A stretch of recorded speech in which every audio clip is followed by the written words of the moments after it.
But if salt has lost its saltiness, how can you season it? Have salt in yourselves and be at peace with one another. The Gospel of Christ. Praise to you, Lord Jesus Christ.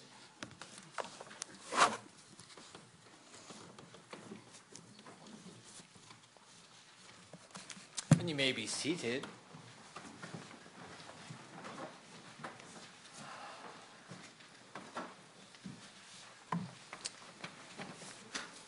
The texts are difficult.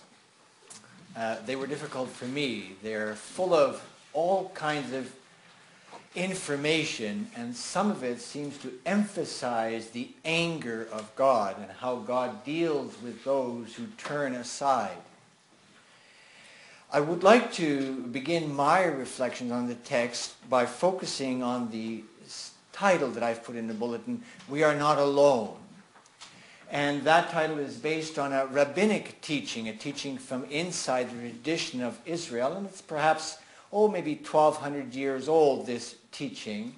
And the teaching is called The Concord of the Brook. And the basic idea is that there is a very dry and thirsty place.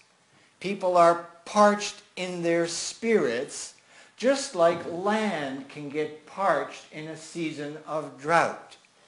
And in the Bible, we are always dealing with images drawn from nature, as we had in the Psalm, and those images from nature stand to represent our own interior struggles. So the Concord of the Brook is addressed to every single one of us who at times might become aware of the great spiritual hunger and thirst that is working in us and among us and in a general sense in the whole earth just now. And the obvious thing comes to mind, what can I do? I'm just one person. And the rabbis would say that's the basis of the Concord of the Brook. Pete Seeger said the same thing not so very long ago in our lifetime. What can one person do? And Pete Seeger says 1 plus 1 plus 1 plus 1 plus 1 equals 1,000,000.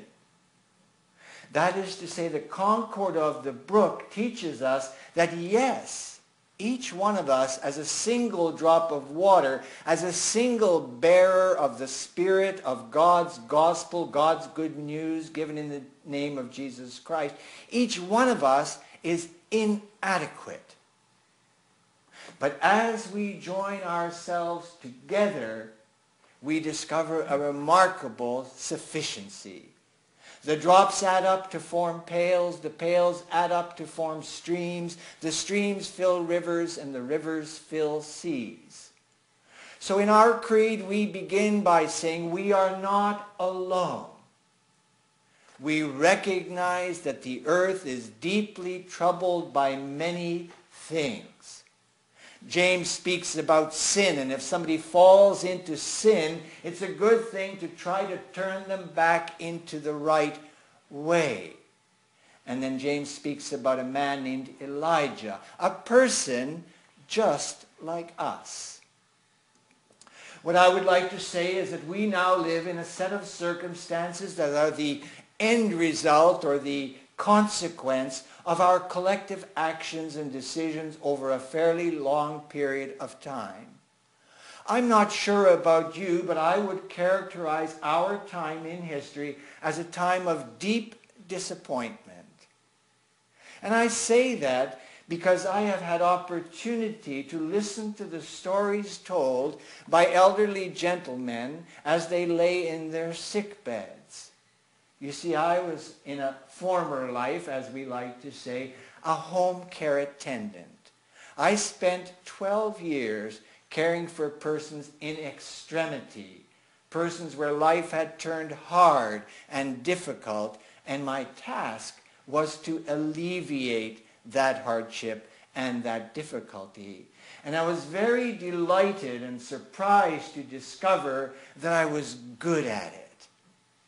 And I suspect many of you, if you would look back over your life's experience and put the issue of pride aside for a bit, you could think of many times in which your caring action has made a difference, both as persons in this location, also as a congregation.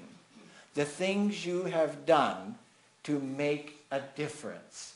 And the example I'll use is where Jesus says in the text, even if you give a cup of cold water to somebody who stands in need of being refreshed and restored, you do that as if you were serving me. That is to say, the smallest act of kindness that you have ever done is considered by our scriptural tradition to be an act of worship. So I'd like to be clear with you that worship, although it includes gathering together to celebrate a liturgy, to celebrate our hymns and our prayers and our texts and our reflections, that the true worship of God is expressed in single, solitary acts of kindness. Now, if I look out on this congregation, and I can assure you, having been a minister in Centre Canada, in East Canada, and in West Canada, that you are not alone, even though at times you might feel so. Everywhere in this country, and perhaps everywhere in the Western world, our Protestant congregations are dwindling down, so that what used to be a fast, deep river of faith is now a trickling brook. But it's still a trickling brook.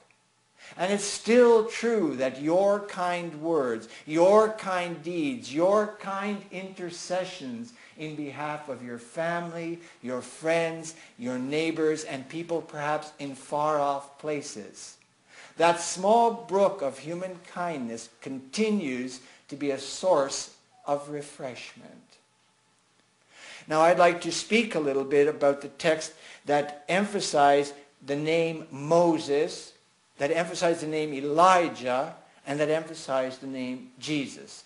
3 human persons. Now when we look back on those 3 human persons, we look back through the stories of the wonderful things that they did. And in some sense we have considered them to be heroes. But I would like to suggest to you that each one of those 3, in the middle of their life's activity, felt small and alone and impotent in the face of the great challenge before them. In the text from Numbers, it's a very sad state of affairs. They had left Egypt in the hope of discovering a new land. That's similar to many persons who left the old world to come to this new country. And now they've been journeying along out of Egypt and heading towards this promised place, and things have gotten quite difficult. They've become painful in a certain sense. They're living what they consider to be deprived lives. And as persons are want to do, that's an old English word, as persons have a tendency to do, when it gets tough, they start to grumbling. And that's what this story is about. The people are saying, if only we had stayed where we were, everything would be fine now. It may not have been perfect, but it was sure better than this. And I think sometimes in our deepest hearts we ask that question of ourselves, and sometimes we carry that question into our conversations, and all of a sudden we have a culture of discontent. And a culture of discontent, considered biblically, is a land that is dry spiritually. And of course, if a land is dry spiritually, a small brook of loving kindness is welcomed by all who chance to meet it. So again, to state my case as clearly as possible, you can make a difference in your personal situation, in the situation of your community, and in the situation of the world. But it begins by allowing the Spirit of God to rise up in you, to displace the tendency towards discontent and to begin to express, through faith, confidence in the goodness of God, even when all of the evidence seems to the contrary. I want to encourage you to let God's Spirit rise up in you so that your life can be employed by the Spirit to make a difference in all of your relations. I'd like to tell you about one man that I cared for, and I'm only going to say that he was called Gus. And it's not too likely that you'd be able to pin him down anywhere in your relations. But Gus had had a stroke. And I like the image of a person with a stroke because it's a little bit like the image of the modern Protestant church tradition. A stroke takes something away from you. It takes away your power to do things the way you used to do them. And Gus was a hunter. He loved to go out in the fall and go bag some ducks and geese and such. And every once in a while, at that time, the television was playing an advertisement, and on the advertisement, the geese would fly over some water, and they'd honk, honk, honk. And I could see Gus's left hand, which he couldn't use anymore, and I could see that finger going like this. There was a memory in his body. But what I discovered with Gus was that when a stroke happens, when life changes your circumstances so that your power is diminished, it's easy to get focused on what you've lost. And how often don't we sit in United Church or Anglican or Lutheran or other Protestant traditions and talk about the glory days when our Sunday schools were full, when our youth groups were full, when our churches were full? Those days have passed. Gus had lost half of his body, the use of his left arm, his left leg, some parts of his mind that were slow. And the thing I like about Gus is he gave me a nickname after I worked with him for 1 year, and he said, "With you, you're nothing but an old midwife. It's always push, push, push." You see?